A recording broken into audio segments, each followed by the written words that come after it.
একটা দেশের মূল সম্পদ হচ্ছে শিক্ষিত দক্ষ মানুষ, আর এই শিক্ষিত দক্ষ মানুষগুলি হচ্ছে এদেশের অর্থনীতিকে এগিয়ে নিয়ে যায়। যে উনি 70 থেকে 80 হাজার টাকা প্রতি মাসে আয় করেন। তো এখন একটু ভাবার বিষয়, তাহলে এই খামারটাকে উনি কিভাবে টিকিয়ে রেখেছেন?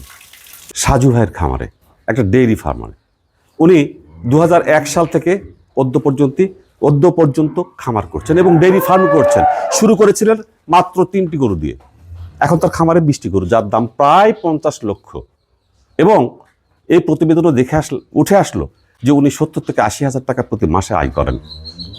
তো এখন একটু ভাবার বিষয়, তাহলে এই খামারটাকে উনি কিভাবে টিকিয়ে রেখেছেন? এই টিকে রাখার মূল মন্ত্রই হচ্ছে এই যে দীর্ঘদিনের অভিজ্ঞতা, এই দীর্ঘদিনের দক্ষতা।